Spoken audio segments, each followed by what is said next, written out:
I'm grateful for your generous invitation to state my views. While the so-called religious issue is necessarily and properly the chief topic here tonight, I want to emphasize from the outset that I believe that we have far more critical issues in the 1960 campaign. The spread of communist influence until it now festers only 90 miles from the coast of Florida. The humiliating treatment of our president and vice president by those who no longer respect our power. The hungry children I saw in West Virginia. The old people who cannot pay their doctor's bills. The families forced to give up their farms. An America with too many slums, with too few schools, and too late to the moon and outer space. These are the real issues which should decide this campaign. And they are not religious issues. For war and hunger and ignorance and despair, no religious barrier. But because I am a Catholic, and no Catholic has ever been elected president, the real issues in this campaign have been obscured, perhaps deliberately, in some quarters less responsible than this. So it is apparently necessary for me to state once again, not what kind of church I believe in, for that should be important only to me, but what kind of America I believe in. I believe in an America where the separation of church and state is absolute, where no Catholic prelate would tell the president, should he be Catholic, how to act, and no Protestant minister would tell his parishioners for whom to vote. Where no church or church school is granted any public funds or political preference, and where no man is denied public office merely because his religion differs from the president who might appoint him, or the people who might elect him. I believe in an America that is officially neither Catholic, Protestant, nor Jewish, where no public official either requests or accepts instructions on public policy from the Pope, the National Council of Churches, or any other ecclesiastical source. Where no religious body seeks to impose its will, directly or indirectly, upon the general populace or the public acts of its officials. And where religious liberty is so indivisible that an act against one church is treated as an act against all. For while this year it may be a Catholic against whom the finger of suspicion is pointed, in other years it has been, and may someday be again, a Jew, or a Quaker, or a Unitarian, or a Baptist. It was Virginia's harassment of Baptist preachers, for example, that led to Jefferson's Statute of Religious Freedom. Today I may be the victim, but tomorrow it may be you. Until the whole fabric of our harmonious society is ripped apart at a time of great national peril. Finally, I believe in an America where religious intolerance will someday end, where all men and all churches are treated as equals, where every man has the same right to attend or not to attend the church of his choice, where there is no Catholic vote, no anti-Catholic vote, no block voting of any kind, and where Catholics, Protestants, and Jews, at both the lay and the pastoral levels, will refrain from those attitudes of disdain and division which have so often marred their works in the past, and promote instead the American ideal of brotherhood. That is the kind of America in which I believe, and it represents the kind of presidency in which I believe. A great office, but must be neither humbled by making it the instrument of any religious group, nor tarnished by arbitrarily withholding its occupancy from the members of any one religious group.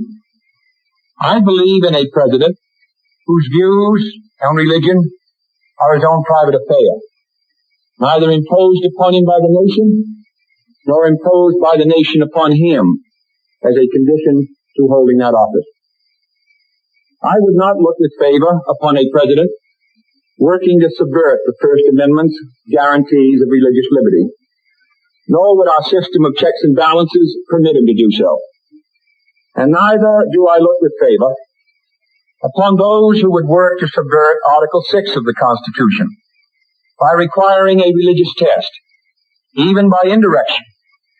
For if they disagree with that safeguard, they should be openly working to repeal it. I want a chief executive whose public acts are responsible to all and obligated to none, who can attend any ceremony, service, or dinner his office may appropriately require him to fulfill, and whose fulfillment of his presidential office is not limited or conditioned by any religious oath, ritual, or obligation. This is the kind of America I believe in, and this is the kind of America I fought for in the South Pacific, and the kind my brother died for in Europe. No one suggested then that we might have a divided loyalty, that we did not believe in liberty, or that we belonged to a disloyal group that threatened, I quote, the freedoms for which our forefathers died. And in fact, this is the kind of America for which our forefathers did die, when they fled here to escape religious test oaths that denied office to members of less favored churches, when they fought for the Constitution, the Bill of Rights, the Virginia Statute of Religious Freedom, and when they fought at the shrine I visited today, the Alamo. For side by side with Bowie and Crockett died Fuentes and McCafferty and Bailey and Bedillo and Carey, but no one knows whether they were Catholics or not, for there was no religious test there. I ask you tonight to follow in that tradition, to judge me on the basis of 14 years in the Congress, on my declared stands against an ambassador to the Vatican, against unconstitutional aid to parochial schools, and against any boycott of the public schools, which I attended myself. And instead of doing this, do not judge me on the basis of these pamphlets and publications. We have all seen the carefully select quotations out of context from the statements of Catholic Church leaders, usually in other countries, frequently in other centuries, and rarely relevant to any situation here, and always omitting, of course, the statement of the American bishops in 1948, which strongly endorsed church-state separation, and which more nearly reflects the views of almost every American Catholic. I do not consider these other quotations binding upon my public acts. Why should you? But let me say, with respect to other countries, that I am wholly opposed to the state being used by any religious group, Catholic or Protestant, to compel, prohibit, or prosecute the free exercise of any other religion. And that goes for any persecution at any time by anyone in any country. And I hope that you and I condemn with equal fervor those nations which deny their presidency to Protestants and those which deny it to Catholics. And rather than cite the misdeeds of those who differ, I would also cite the record of the Catholic Church in such nations as France and Ireland, and the independence of such statesmen as de Gaulle and Adenauer. But let me stress again that these are my views. For contrary to common newspaper usage, I am not the Catholic candidate for president. I am the Democratic Party's candidate for president, who happens also to be a Catholic. I do not speak for my church on public matters, and the church does not speak for me.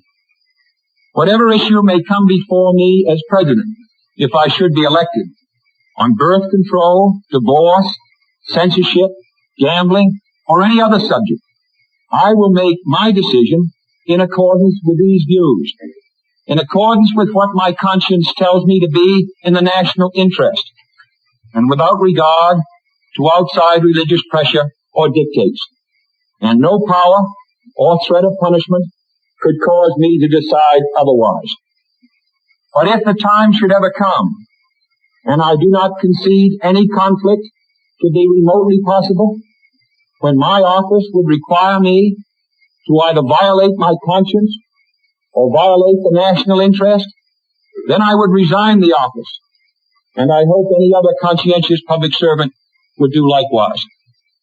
But I do not intend to apologize for these views to my critics of either Catholic or Protestant faith, nor do I intend to disavow either my views or my church in order to win this election. If I should lose on the real issues, I shall return to my seat in the Senate, satisfied that I tried my best and was fairly judged.